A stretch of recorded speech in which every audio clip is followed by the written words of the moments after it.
Diablo 4 is a game with a very tenuous reputation. It's a game in a series that has a significant legacy in the PC gaming market and was created by the once renowned Blizzard Entertainment. The game was released in 2023 to critical acclaim, but as time progressed, the problems with the game became more and more prevalent, and the game has really soured a lot of people's thoughts on the franchise as a whole. I want to preface the rest of this video by saying that I enjoy Diablo 4. I'm probably what might be considered a casual Diablo 4 player by terminally online Redditor standards, but that doesn't make my input any less valid. I understand that the game is well deserving of all of the criticism it has received since launch, because no game is perfect. But I think with Diablo 4, it really is a special case. Here is a game from a long-standing franchise that basically created the ARPG genre that still is unable to capture the magic that made the original two entries so revolutionary. Blizzard isn't the company it once was when those first two games were released. Hell, it isn't even the same company it was when Diablo 3 came out. And what we see with Diablo 4 is a company struggling to replicate what came before without understanding why those games were made like they were. And as a result, we see that Diablo 4 is a game without an identity. It's a game that feels the need to always be looking backwards at what was amazing instead of looking forward and iterating on what was already good. Blizzard simply doesn't understand Diablo, and I want to explain why. So let's take a deeper dive into why that is and find out if Blizzard has learned anything in the 1 year since Diablo 4 has been active. But before we do, maybe click the like and subscribe buttons down below. It helps the video get around and lets the conversation continue. And if you have any thoughts about Diablo 4, I would love to hear them in the comment section as well.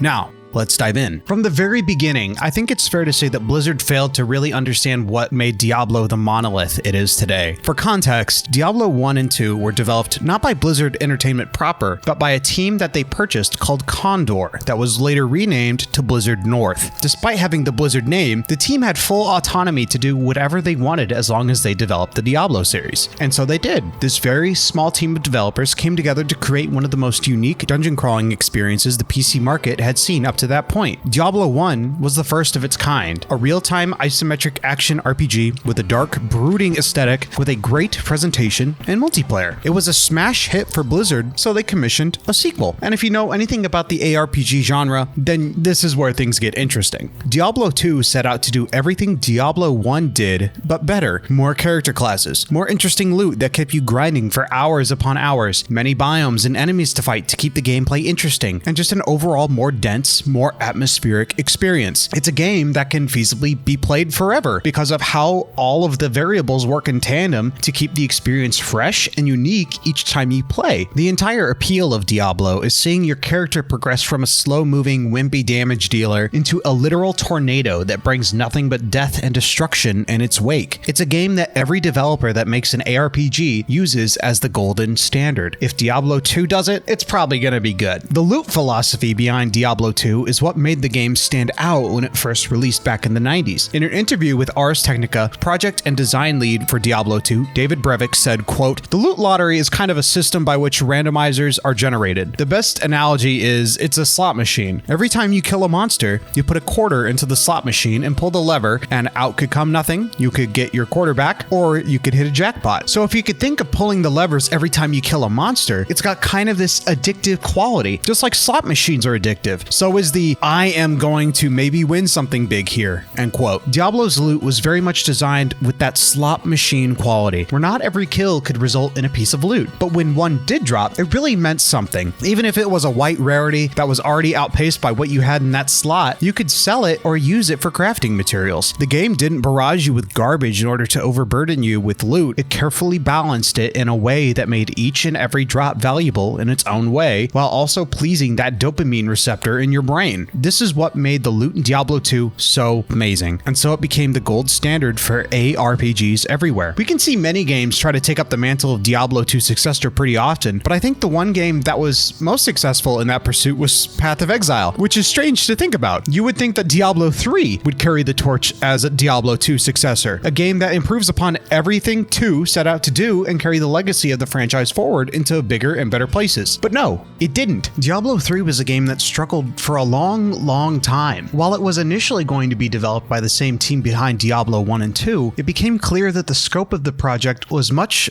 higher than the previous games. The developers set out to make what they thought would be the natural progression to the idea, to make Diablo an MMO. On a podcast with Diablo 1 and 2 game designer Max Schaefer, he said the following, quote, "We wanted to make it we actually were going a more MMO route with it, so it had more players in the game, but we were very early, and it's the point in the project where you don't talk to the public about it because so much can change and so much can go on. There's lots and lots of things that go on at game companies that never hit the light of day because it's just too early to really sit, and things are subject to change all the time. So we may have changed our own path radically had we kept going on with it. But at the time, our thinking was to go on more of an MMO style with it, with big communities in game, not just like a session-based 4-person or 8-person or anything like that, but to really make a big overworld and a giant shared community," end quote. Something tells me when Blizzard headquarters heard about this and what Diablo 3 was going to become, they weren't so keen to the idea, seeing as how they were in the middle of developing World of Warcraft at the time. There were probably some initial talks that Diablo could potentially cannibalize sales of the upcoming World of Warcraft. Not much is known about the development of Diablo 3 before it was eventually restarted in 2005, but needless to say, it didn't go great with the initial team, which is quite confusing. Why would a team that has proven themselves multiple times with some of the very best-selling PC games of all time not have the leverage they need to create what they wanted? The team slowly fell apart, and Blizzard North eventually collapsed with not much information to say why. And this is why the Diablo 3 that we have today is so different from the previous two games. Diablo 3, and by extension Diablo 4, were games created by people who had little to no input on the franchise prior, which is why these games are so vastly different from what came before. These were games that were developed by a completely different mentality and skill set, a skill set that was working on the world's most popular MMO of all time, which is why we see a lot of crossover in terms of art direction, gameplay, development philosophy, and so much more. I think Diablo 3, despite everything, has come out to stand as its own complete entry in the franchise, but it looks and plays so vastly different from previous entries that it's almost unrecognizable from those games. If anything, it looks and plays more like Torchlight than it does Diablo, which isn't a bad thing, mind you. It's just different from what people expected from a Diablo game, which is why I say that Blizzard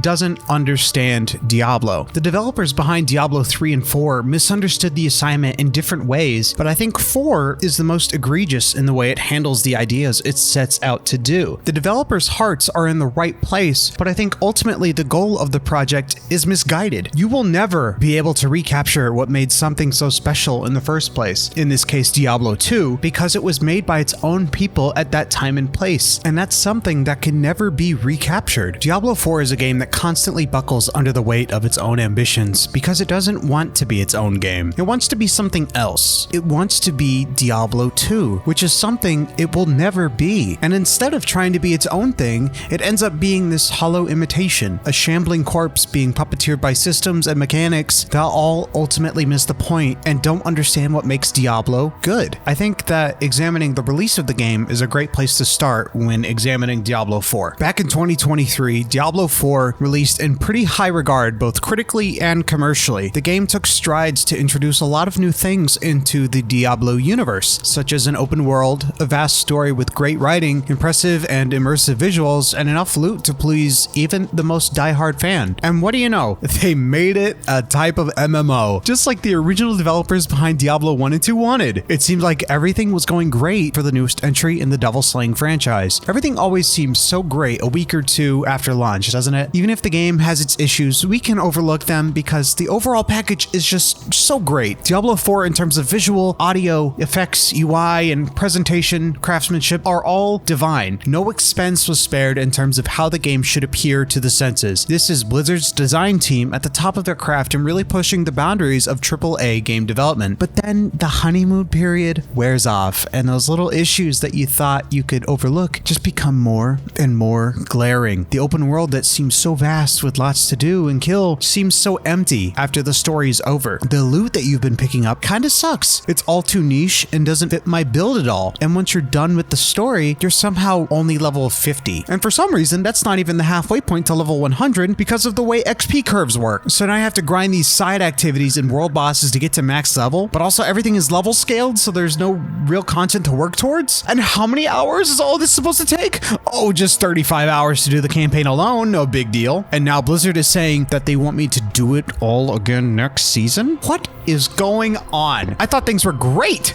Well, no, not really. Problems just became more glaring and glaring, and I think as people sunk more time into the experience, they could really tell what people wanted out of a Diablo game. And I think we can narrow that down to 4 elements: loot, the world, leveling, and the vibe. Let's start with loot first, arguably the most important part of any Diablo game. Diablo 4, when it launched, fundamentally misunderstood loot, which, if you're an ARPG, kind of misses the whole point of the game, doesn't it? That's the reason why you stay up until 3 in the morning playing, to get that one item that boosts your already existing build or a piece that can change it altogether. My biggest complaint with loot is how much there is and how most of it doesn't really matter. The game showers you with legendaries, so at the end of the day, everything feels worthless. It's not worth my time digging through every item piece to make sure it has the one stat I'm looking for, because I'm just so desensitized to the whole loot drop mechanic now. None of the loot mattered, and with no loot filter to tell you what's good and what's not, it all becomes a visual salad. Yeah, that's a huge problem. And now the item economy is in shambles because it feels like every kill results in a piece of loot, and the gold conversion rate wasn't high enough to warrant carrying a full inventory and teleporting back to town every 30 seconds. So you just stop doing it at some point because it ruins the gameplay pacing. Remember how I talked about how Diablo 2 really made every piece of gear matter? The economy of 2 was perfectly tuned so loot would drop just enough for it to be worth it. It was never a shower that rained down on you, because then it would mean that most everything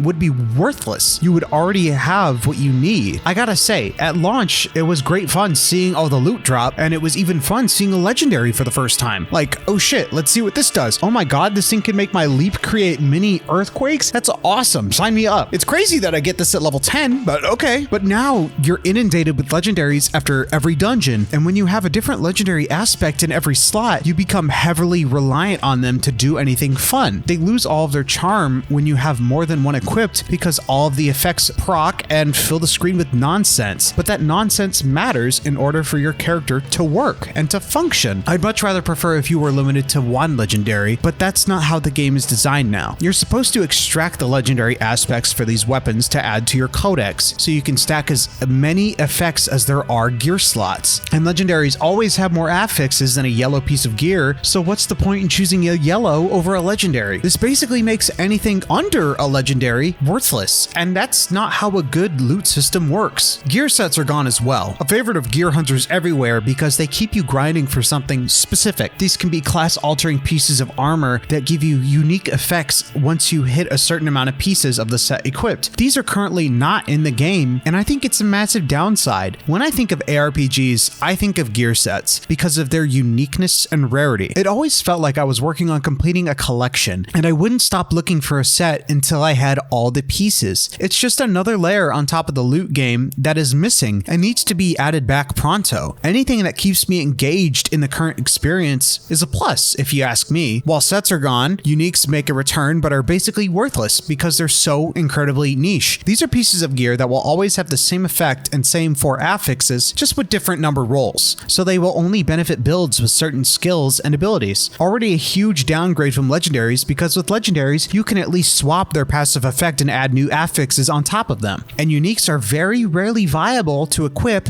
because they don't offer stats to builds that would be interesting or important. However, these rules don't apply to uber uniques, pieces of gear that buff every aspect of a character. These uber uniques are called that because the drop rate is incredibly low, so you'd be lucky to get one. But thankfully, there are ways the game rewards you with crafting materials to make one eventually, which is pretty dope. You just have to do the hardest content in the game to get it, so I think it's a pretty good reward. Now, one of my biggest personal gripes with Diablo 4 is how it creates randomly generated play spaces, i.e. dungeons and maps, because it's a major part of what makes ARPGs so replayable. I loved playing Diablo 2, Path of Exile, Torchlight, and other ARPGs because of this aspect alone. The randomly generated environments that were generated out of specific cells that are stitched together in pretty nonsensical ways most of the time, but that's what makes them fun to explore. Each time you enter an area or even reset a dungeon in Diablo 2, it might look the same, but it would never play the same. Nothing is ever in the same place diverse, terrain is different, and enemy spawns are unique. It keeps you on your toes because you know generally where things are, but it still requires you to keep an eye on your minimap to know where to go and where you've been. It's all about the vibe, man. The dungeon crawler experience, because that's what Diablo was first and foremost. A dungeon crawler, but only with Diablo 2 did we get an expansion on the idea. Not only are dungeons randomly generated, now the entire world is. And when you look at both of these aspects, you begin to see why Diablo 4 falters in both of these areas. Now, the game is open world. Gone is the random generation of the older titles in place of a more persistent, handcrafted world. But why? In developer interviews, they say that the open world format was chosen as a sort of narrative necessity. When you take a look at the narrative of Diablo 4 as it takes you to all these different parts of Sanctuary, you can see why that is. It really gives all the unique locales space to breathe and be their own place with their own vibe. But when you're done with the story, what then? What purpose does the world offer at that point? Well, not much, honestly. And I think the Blizzard team realized that they spent all this time crafting an open world just for the story and had to come up with a way to make it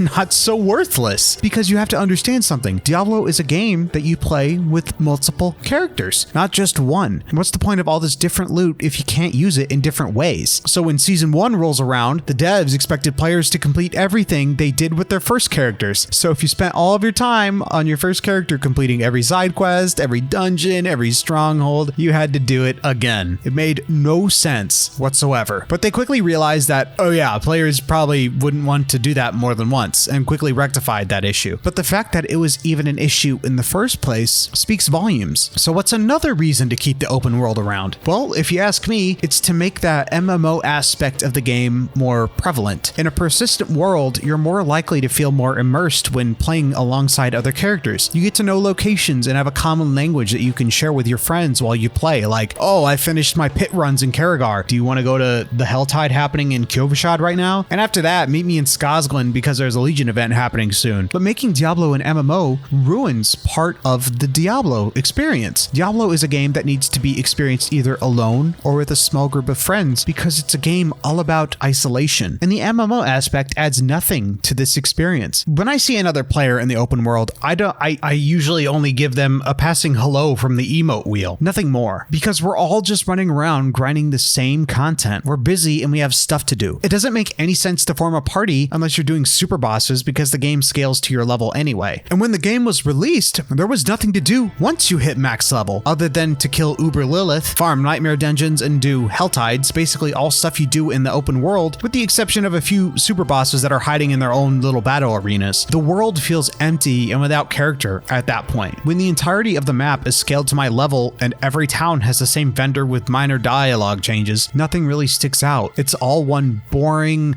mile-wide, inch-deep area with little to do outside of busy work. And that to me is the saddest aspect of the open world. Sure, it's cool to be able to play with any of your friends and have the content scale to their level, but in the end, it makes nothing really worth doing over another because you're all doing the same content to level up. So why level gate it in the first place? I also dislike farming dungeons because they're not random enough. They're too predictable. Go to one side of the dungeon to get a key, now go to the other side to get a key, use both keys to open a door, find another key to open the boss door, then go fight the boss.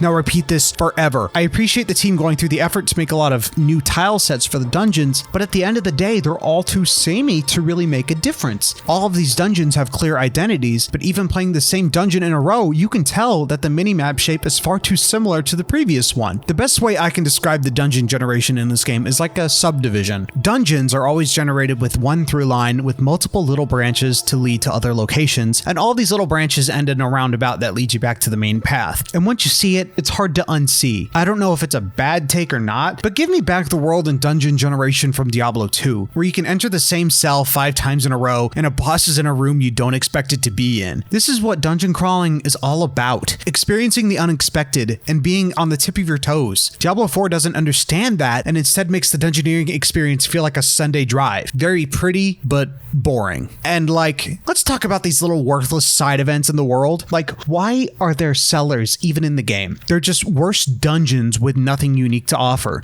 And Legion events are pretty pointless and have issues working for me most of the time. I'll be bouncing around one side of the area to the other after mounting my horse because of the absurd amounts of lag. And don't even get me started on world bosses, man. These were such a cool concept in theory, but in practice in a solved game, they spawn and get trounced in sub 1 second. Like, watch this shit.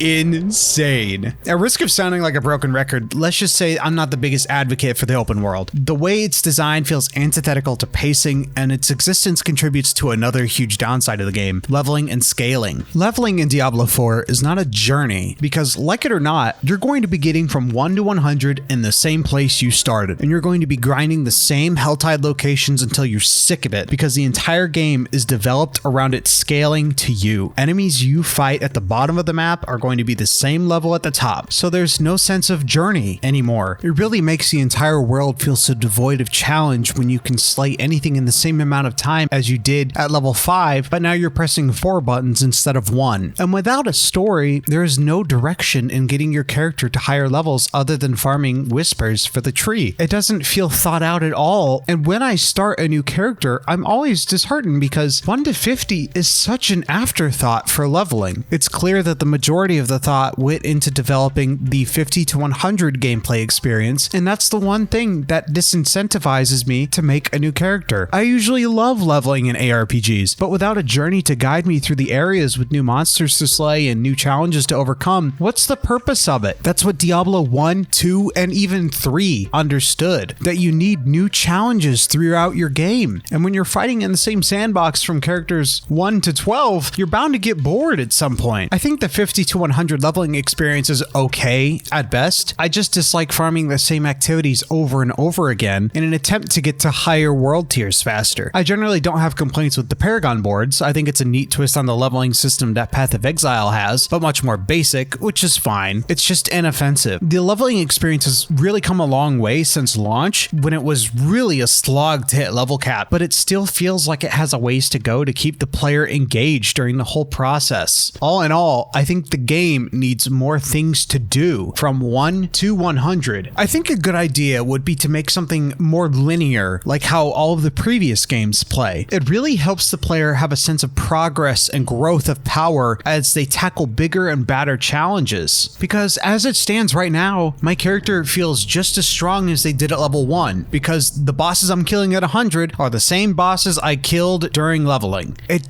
doesn't feel great. And now let's talk about the vibe. You know the Diablo vibe. When you hear that twang, oh yeah, you know it's Diablo time. But Diablo 4 lacks that vibe that makes previous games so distinctive. In order to go for a more grounded and painterly aesthetic inspired by Gothic Renaissance paintings, I feel like something was lost in the transition. When we go back and look at Diablo 1 and 2, there is a definitive charm that those two games had, and I think a lot of it has to do with the rudimentary claymation-inspired look. It functioned very similarly to games at that time where pre-rendered models were posed in different ways and converted down into low-resolution sprites. It's very fun seeing these low-fidelity facsimiles of humans and demons go at each other's throats, and it lets the player's mind run wild with the what-ifs of the carnage. I don't know if I'm communicating it correctly, but I think it's pretty clear that Diablo 1 and 2 are vibes-based experiences. A vibe is something that's difficult to describe, but you can really feel it. It's the way the lighting hits the environment, the way the characters talk to you, the way the music hits after a long and grueling dungeon run. Diablo 4 is gorgeous, clearly, and has a lot of really amazing artists working on it, but it's missing that X factor that makes the older games really stick out. And I think it has a lot to do with the fidelity of the experience. Everything in the game is rendered at such high detail. The environments, the monsters, the gear, the spells, all of it. It all feels so grounded and realistic, and the overall experience makes it just kind of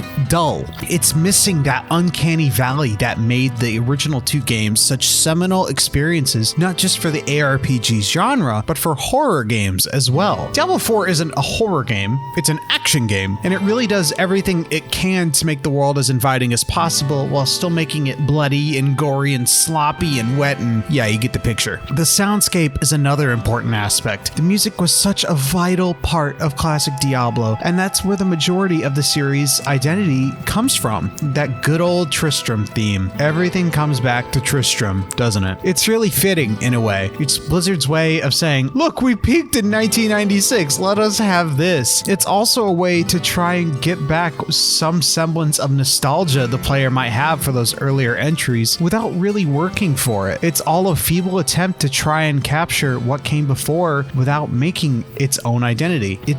I think it's just sad. The game really doesn't have the confidence it needs to sustain any long-term cultural relevance, so it feels the need to constantly keep referring to the past. Now look, I don't think it's right to rag on the game endlessly about what it does wrong. I think that if you really want to examine something in depth, you need to be charitable and examine what it does right as well. So let's look into those things. With the addition of Loot 2.0, the game has evolved into something that I think many people can reliably say is one of the better ARPGs on the market. When the game launched, Loot had way too many affixes that were too situational, but Loot 2.0 simplified the loot system and gave the player a lot more freedom to cater their own loot journey. When a piece of loot is generated, it now has a flat amount of affixes it can spawn with. Whites have 0, blues have 1, yellows have 2, and legendaries have 3, and uniques will always have 4 specific ones locked in. The overall amount of variant affixes have been lessened to give the player less information to parse, so you don't need to set up a spreadsheet of why you should take one sword over another. Add on top of that the new tempering and masterwork systems. Tempering allows you to roll for additional affixes on legendaries to let you get specific things you might need or juice up certain aspects to your build. So in my example, I was playing a Dust Devil Barbarian, so when I was tempering my weapons, I would always roll for additional chances to cast extra Dust Devils and improve my damage to enemies within melee range, because that's where I do most of my fighting. Now hear me out. This is where it gets fun. When you hit World Tier 4, the hardest world tier, legendaries and uniques have a chance of spawning with greater affixes. Greater affixes make it so one of your affixes that spawn has the highest roll possible and has an increased 1.5 multiplier on top of it. So this is where the dopamine hits return. This season, I spent a lot of time farming Helltides in order to grind items with greater affixes, because the items can spawn with as many greater affixes as they have slots. So legendaries can have 3 and uniques can have 4. However, this still means that legendaries will always be better than uniques because you can only temper additional affixes to legendaries for some reason. This continues to make uniques even more situational, so their effectiveness has dropped substantially. Now, masterworks are what takes the cake. So let's take everything I've taught you about greater affixes and tempering and improve upon them. Much like greater rifts in Diablo 3, the pit is where you go to collect new materials to upgrade your loot an additional 12 times. And every 4 tiers of upgrading an item, one of your affixes on your loot is boosted an additional 25%. Do you see where I'm getting at here, man? This is what I've been wanting this whole time. They've broken down loot to its barest essentials, so now any piece of loot you find, in theory, has the ability to really become powerful. But there's an element to gambling to it, but that's always been inherent with Diablo and ARPGs in general. If you screw up your rolls while tempering and run out of rerolls, your item is bricked. So that's the chance you take to make it even stronger. At least if you don't like the affix that gets boosted when you get it past tier 4 or 8 while masterworking, you always have the option to start over at level 1 for a decent price. Farming that dopamine, getting that item you want, getting the best tempers you can get, and getting the best roll in the masterwork. This is why I play these games, man. It's so addicting, and I've had a hard time pulling myself away. When I'm not playing, I'm always thinking about logging in with my barbarian to do the hardest content the game has to offer to even get just a little sip of progress. It's amazing. I really want to give the Diablo team a massive thumbs up for getting this system out the door, because I think it has legitimately saved the game. They somehow reinvented the loot treadmill to be more engaging and to work with what systems are already in place, and that takes a lot of skill and nuance. It's just a shame that it took them 1 year in order to realize what people really enjoy about ARPGs, but hey, at least we got here. The game also does a great job not locking you into any builds, which is often considered to be a friction point with the original release of Diablo 2. You were pretty much locked into a build that couldn't work if you didn't allocate your points correctly, but 4 makes it much more accessible with experimentation to theory craft and work towards getting that master build that absolutely destroys everything in your path. All it costs to reallocate a skill point is a bit of gold. I think it could be argued that it would be better if the skill selections were permanent, but it really does do wonders when getting into the end game content that has been added over time since release. The devs are making making it very clear that they want players to engage with all aspects of the masterworking systems and killing uber bosses, which I think is good. It's clear that Diablo 4 is designed with the philosophy that it's a more casual entry into the ARPG genre that doesn't want you to rely on build guides from Wowhead, so that's a huge win if you ask me. It also continues to expand on the ideas that Diablo 3 introduced, where you had a base skill, but you were able to alter it to fit what type of build you were going for. Speaking of not locking you into any builds, I think the game needs to add build loadouts, honestly. Since the game is so reliant on having the player experiment, I think it would be in the best interest to have at least 2 build loadouts in order to get the most out of the systems. And lastly, the story did a fantastic job keeping me engaged. The in-game cutscenes are so beautifully presented, and the characters and world kept me glued the whole time I played through the first time. However, I think the best part of the story is the conflict between Inarius and Lilith and their divorced parent energy. Both of them have their own ideas about what's best for Sanctuary, and by extension, the people that inhabit it. And I think the writers did a great job recontextualizing Lilith's motivations by the end of the game, kind of flipping the narrative upside down, making her a very sympathetic in her plight dealing with her own father and his influence, while turning the Church of Light into what could almost be considered the bigger villain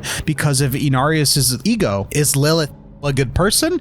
No, because she keeps telling her little demon gooners to kill innocent people, but I think she has some decent points. And now the Church of Light is fighting against the Horadrim and the player character for heresy, so it's very much in line with how Diablo should be presented. The world of Sanctuary being absolutely miserable, where no one is really on your side except yourself, a Horadrim, and some always reliable shopkeepers. And with the good out of the way, I think it's time to talk about the giant blood red elephant in the room, the live service aspect of the game. The seasonal format has been a Diablo tradition for a very, very long time, and Blizzard as a company has much experience with it by working on Diablo 2 and 3. In an interview with Windows Central, Diablo franchise lead producer Rod Ferguson said the following about live services, quote, "What I love about being part of a live service is that it allows you to iterate, and so it's not like a one and done, and so much like we're seeing with the loot. So as we look at all of our systems, whether it be the Battle Pass or Season Journey or the shop, is that we can continue to evolve those over time. And so just because it's not here today doesn't mean it's not going to get here, improved and looked at in the future. It's always something we're talking about," end quote. I really appreciate this mentality from Rod, but we've seen the live service aspect of Diablo 4 go both ways in terms of the popularity scale. Since release, the game has been plagued by poorly performing off seasons, and this very well could have a lasting effect the further on we go with the game. If you didn't know, the game has 4 unique teams working on it. One for expansions, one for managing the service, one for even seasons, and one for odd seasons. So let's start with Season 1, which is very much an extension of the honeymoon period. This period of time gave us the great 1.1.0 patch, which nerfed a lot of incredibly strong builds that players have constructed since the launch of the game. And if you ask me, this was Blizzard fundamentally misunderstanding what makes people play ARPGs in the first place. When it comes to games that are primarily focused on PvE experiences, your goal should never be to nerf, because nobody likes nerfs, especially players. It's all about the psychology, really, because it erases the power fantasy of the game. It overall was a pretty weak season on top of the glacial leveling, because all it did was introduce malignant hearts, which functioned very similarly to gems where you would slot them in jewelry, and that was the extent of the system. Not a great start. Season 2 is something that I enjoyed quite a bit. It had a lot of flavor that spiced up the world of Sanctuary by introducing vampires and vampire powers for you to use. Vampires fit the bloody aesthetic of Diablo, so I think it was a match made in heaven. The system of finding loot that had the sigils required to activate the passive vampire buffs you wanted was a decent treadmill to keep me going. Alongside this, the developers made the XP curves much more forgiving for getting to level 100, so I was finally able to experiment with many different aspects of the endgame systems, trying different Paragon boards, grinding unique bosses, etc. It felt like playing a different game altogether. Now, Season 3, I didn't personally play this one, but from what I read, the concept seemed really intriguing. As you played through the season, you had a little robot fella that you could upgrade along the way. However, this came with some other mechanics that weren't received so well, such as traps. That really hampered pacing in dungeon farming, which is basically what you had to do to upgrade your glyphs on your Paragon boards to be of a usable level. I think the concept had potential, and it's miles better than the Malignant Heart season season we saw in season 1, but it really missed the mark. So the season flopped and community sentiment was not looking great for the game overall. The game at this point lacked the pull it needed to get players back in to make another fresh character and start from scratch. Not a great point to be at for an ARPG. It has been the case so far that the even seasons have been above and beyond better than the odd, but I have a feeling this has been a case working against them. In my previous video, I talked about how live services are about maintaining expectations, and when a developer is unable to maintain a consistent quality and release cadence, it will be very difficult to maintain positive player base each season. We're in the middle of what I would consider to be the very best season the game has had thus far. However, the supplementary activities leave much to be desired because the season focuses on shaping up the game into something much more enjoyable. And as a result, player sentiment is at an all-time high because people are loving it. I'm just worried that the game won't be able to maintain this momentum and will misstep next season and we'll be right back to where we started. I think the developers overall have a decent philosophy with the game where they permanently add seasonal aspects to the game that people enjoy, like the malignant rings from season 1 and vampire powers from season 2. I would love it if they would expand upon these things to potentially add new build potential, like for example, a build that relies heavily on vampire powers, or certain skills in the tree get a certain buff once your character has a set number of vampire flavored skills, like a set bonus almost. This would be super dope, and it's just up to the team to implement a feature like that.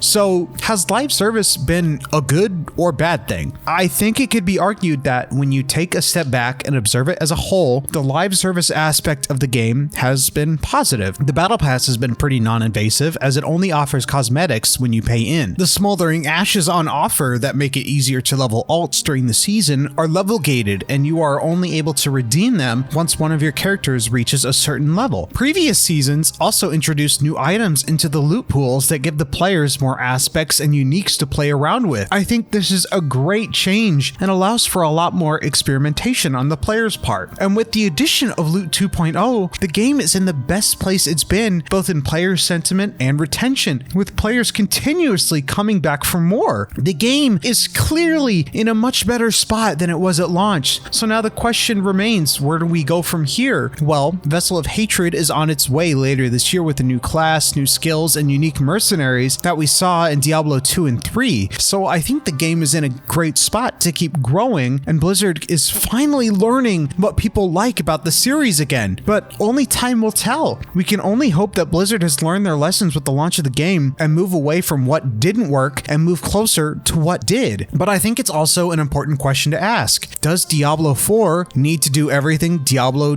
2 does in order to be good? And I think the answer to that is no. In its 1 year of being alive, I think Diablo 4 has shown a lot of promise and improvement that shows that it's willing to try a lot of new things within the scope of live service. And hey, if you dislike Diablo 4, Diablo 2 is right there for you. You can always go back and play it, or many of the other ARPGs that are filling the market at the moment. There's always something else for you to sink your teeth into if you have the time and energy. And reiterating what I said earlier, I think that Diablo 4 is actually a great game. I do genuinely mean that. But there's still a lot wrong with it that I think Blizzard can iterate upon, and in that process, I want the developers behind the game to lean into what makes Diablo 4 as a unique entry in the franchise. I want them to move away from trying to recapture the brilliance of Diablo 2 and make the franchise stand on its own, away from what came before. As time moves on, we'll keep seeing that the two games are so fundamentally different that they will attract different crowds, and that's okay. Diablo 2 will always be there for people to play and enjoy in the future, and Diablo 4 has the potential to be a game that people come back to for years and years, but it's entirely up to the developers to make something people will want to come back to. It took them 1 full year to turn the game around, but I have faith that they will keep the momentum going as they expand upon what they already have. And with Path of Exile 2 stepping up to the plate soon, Diablo 4 will have to fight to keep players around, and competition is good for them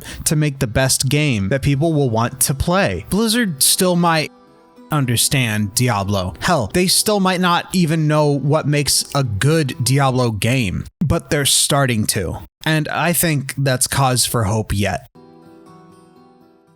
And with that, my first major video is wrapped. Thank you so much for watching the entire thing. It really means a lot. Let me know what you thought about the video by commenting down below, and also let me hear your thoughts on Diablo 4 and what you think about the Diablo series in general. And while you're down there, maybe hit that like and subscribe. It really goes a long way and helps the channel grow further and further. And if you really like what I'm doing here, you can support me even further by becoming a channel member. There are 2 tiers available, so if you would like to be listed in the video credits as a supporter or given a shout out with the higher tier, please give it a look. Please don't feel like you need to become a member. Only do it if you're able and if you really think I deserve it. This is a part-time hobby of mine that I do outside of work, so any support I receive already means so much to me. More essays will be coming when I have the time, so ring that little subscription bell so that YouTube can let you know when I upload. And as always, this has been Testing Triangles. Thank you for watching.